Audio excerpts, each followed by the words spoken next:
On va passer maintenant à la biologie. Donc on a vu que les mesures de rejet avaient un impact positif sur la structuration des masses d'eau. Pour la biologie, ça va être un peu plus ténu, voire des fois même difficile à sortir. Alors, je reprends les données de Georges. Les données de Georges, ce sont des stations que vous avez prélevées sur lesquelles il y a des espèces. Et vous avez mesuré soit une abondance, soit de la contingence, c'est-à-dire vous avez compté le nombre de fois où une espèce était présente à une station donnée. Donc vous avez des tableaux de nombres entiers. Le problème, c'est que ces tableaux, ils évoluent dans le temps. Donc on a des données qui sont cubiques. Hein, typiquement, vous avez un cube de données ici. Une méthode pour traiter ça, c'est ce qu'on appelle statis, c'est des méthodes multi-tableaux qui permettent à la fois de résumer les interactions entre les tableaux et à la fois de donner une structuration intra-tableau. Alors il se trouve qu'avec statis, moi je n'ai rien trouvé. Ce que je peux dire simplement, c'est des choses que vous avez déjà entendues, c'est que les richesses spécifiques et les abondances sont faibles dans les temps de berre en général, bien en dessous de ce qu'on peut avoir dans d'autres lagunes méditerranéennes, même si certains disent que ce n'est pas comparable. Je ne peux pas m'empêcher d'aller voir ce qui se passe à Thau et je me perçois qu'il y a 2 ou 3 fois plus d'espèces. Il y a une absence quasi permanente au fond de l'étang de ces espèces. Et le pire, mon problème à moi, c'est que je ne peux pas isoler les tableaux post-2005 du reste des échantillons quand je fais ce type d'analyse. Quand je positionne les tableaux les uns par rapport aux autres, j'ai une espèce de méli-mélo qui fait que je n'arrive pas de manière significative à sortir, à avoir un effet de cette modification des politiques de rejet sur la structuration de ces populations. Par contre, vous avez ici une régression non linéaire, non paramétrique, avec les intervalles de confiance, de l'évolution des abondances moyennes dans tous les temps. C'est-à-dire j'ai vraiment pris un truc intégratif et j'ai dit, ben, je regarde. Et il semble quand même qu'il y ait quelque chose, c'est à partir de 2005, vous voyez que ça monte. Et pour répondre à la question qui était tout à l'heure de savoir pourquoi une année les peuplements sont par terre et une autre année ils sont très hauts, ben, vous voyez ici un point qui est hors intervalle de confiance, qui est l'anoxie de 2006. Les années d'après, le système récupère très très vite. C'est-à-dire que les peuplements vont avoir tendance à récupérer leur place extrêmement vite. Et pour l'instant, on est dans une phase croissante. Alors on n'est pas sorti de... Ce n'est pas encore significatif, mais je pense que ça, c'est encourageant. Je vais en reparler tout à l'heure. Les deuxièmes indicateurs biologiques qui m'intéressent, alors j'ai mis ça par... j'ai mis un peu tout en vrac. J'ai classé par type d'échantillonnage. Ici, vous avez 31 stations du pourtour de l'étang qui sont échantillonnées par des plongeurs. Et on va regarder sur des transects de 100 mètres sur ces 31 stations la présence ou l'absence, ou quelque chose d'un peu plus fin. Quelque chose d'un peu plus fin, ça veut dire un codage de 1 à 6 par 5 mètres carrés, de la présence ou l'absence de cette espèce de macrophytes ici, okay, les Oceranolti. Et de la même manière, sur ces mêmes transects, on va aussi s'intéresser à la présence ou à l'absence, ou bien à quelque chose d'un peu plus fin, de 2 espèces de moules, que sont Musculista cenosia, qui est ici dans l'encart à droite, et Mytilus gallo-provincialis, donc qui ont été décrits ça, comme des indicateurs de qualité du milieu. Alors voilà, pardon. Oui, j'accélère. Voici ce qu'on peut obtenir. Donc typiquement, vous avez le long d'un transect le pourcentage ici de Zosteranolti avant 2005 et après 2005, on voit que c'est très faible. Alors pour ce qui est de Zosteranolti, on voit très bien sur des images satellites, peut-être vous les avez vues, enfin, des images satellites en 1944, sur des photos aériennes, la reconstitution et la dégradation d'un herbier qui est quasiment éteint aujourd'hui sur l'ensemble du pourtour de l'étang. Donc pour faire les analyses, on est obligé de regrouper tout ce qui était spatial du point de vue transect, et on a gardé juste l'aspect transect. Donc on se retrouve avec ce type de tableau que j'ai mis pour Mytilus, mais ce sont les mêmes pour Zosteranolti. Ce type de tableaux qui vont évoluer dans le temps, ici vous n'avez que deux de 2007 à 2008, vous avez un niveau d'occupation qui est un chiffre de 1 à 7, et ici un transect qui est par tranche de 10 mètres ici, donc qui fait 100 mètres de long, et vous avez à chaque fois le niveau d'occupation et le nombre de stations du pourtour de l'étang qui couvrent tel transect avec tel niveau d'occupation.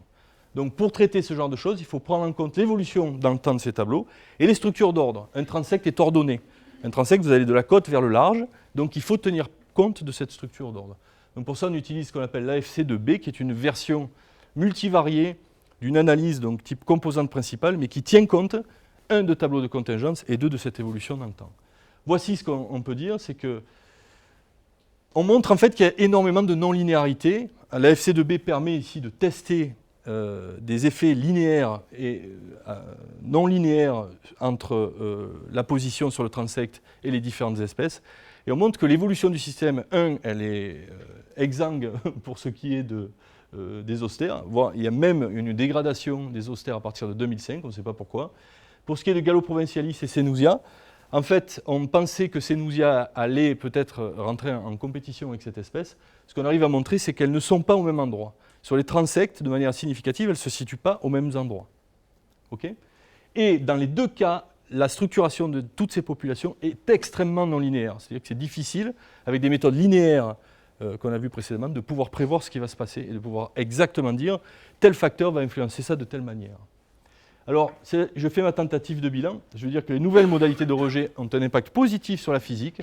Vous l'avez vu, ce n'est pas à démontrer, enfin c'est clair, on le voit très très bien. Il y a toujours des problèmes d'anoxie. Je pense que les problèmes continuent à venir de là. C'est-à-dire qu'on a quand même, ce qui est le moins modifié, ce sont les courbes d'oxygène, même si elles sont améliorées, au fond. On a quand même encore, on est dans des états d'hypoxie assez fréquents. Pour ce qui est des organismes macrobenthiques, ils vont avoir une réponse positive à ce lissage. On voit simplement, de temps en temps, quelques petites intrusions. Georges en a mieux parlé que moi. Mais d'un point de vue global, on n'arrive pas à dire qu'il y a un assemblage marin qui arrive et qui s'installe. Les communautés de Zosteranolti, j'ai mis un point rouge parce qu'il n'y a pas de point positif. C'est une espèce, je le dis clairement, qui est en voie d'extinction. Elle va crever, et de toute façon, non mais c'est clair. Il y a 4 points qui se courent après, il y a 3 cheveux, et ça se casse la gueule, on ne sait pas pourquoi. Les communautés de moules, alors que ce soit Galoprovincialis ou Sénousia, ne présentent pas de régression significative.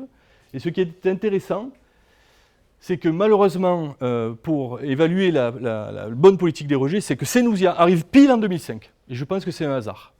Alors, est-ce que le fait qu'elle explose après, est-ce que c'est lié au fait qu'elle est de bonnes conditions, ou parce qu'il n'y a personne, on n'en saura jamais rien. Donc ça, c'est un problème. Et ce qu'il faut souligner, c'est que, a priori, le préférendum de répartition est différent de celui de Galoprovincialis, du moins pour ce qui est des transects. Alors ça, c'est des pistes de réflexion. Ce que je dis ici n'implique que moi. D'accord ? Ça ne va peut-être pas faire plaisir à tout le monde. Ce qui est très important dans ce qui vient d'être montré, c'est qu'il est, pour moi, il a été difficile d'établir de manière claire des relations directes entre indicateurs biologiques et variables d'état du système. Tout ça, c'est intriqué de manière non linéaire, c'est dans un état d'hystérèse permanent, c'est perturbé et c'est très difficile, si on ne laisse pas les choses reposer un certain temps, de laisser voir le système évoluer. Okay ? Je rappelle que la structure de la biologie est fortement linéaire, et cette phrase-là qui ne va pas faire plaisir à Laurent, c'est que je pense qu'il est vain de fabriquer un modèle d'écosystème et de s'amuser à le tuner pour prévoir ce qui va se passer dans les temps de berre. J'ai bien dit pour prévoir. Ça ne veut pas dire qu'il ne faut pas fabriquer un modèle d'écosystème, ça veut dire qu'utiliser ce type d'outils pour aller prévoir ce qui se passe dans le berre aujourd'hui, avec les incertitudes sur tout ce que vous venez de voir, le fait qu'on est dans un milieu qui est peu profond, que la physique les effets physiques sont principalement générés par des effets hautement turbulents, je pense que c'est, j'ai mis gentiment, un exercice périlleux. Ça ne veut pas dire que le scientifique ne doit pas le faire, ça veut dire que la sortie de ce type d'objet dans la vie de tous les jours pour cliquer dessus et regarder ce qui va se passer et prévoir les débits en fonction de ça, je pense que c'est une erreur. Je dirais, pour finir, que ce que je pense qu'il faut faire, ce qui est ma raison et puis mon expérience sur les analyses de données pour aller vers une réhabilitation de cet étang, c'est qu'il faut continuer ce qui a été engagé par EDF. La réduction des rejets est tant du point de vue de leur quantité moyenne que de leur variabilité. Ce qui est fortement intriqué, les deux sont liés. Si vous travaillez sur la moyenne, vous allez travailler sur la variabilité. C'est comme ça dans les systèmes naturels, on ne le retrouve pas que sur les effets physiques des rejets. Et je pense qu'il faut continuer à suivre de manière alors pérenne. Pérenne dans le dictionnaire, ça veut dire jusqu'à l'infini, non, jusqu'à ce qu'on décide que tout va bien.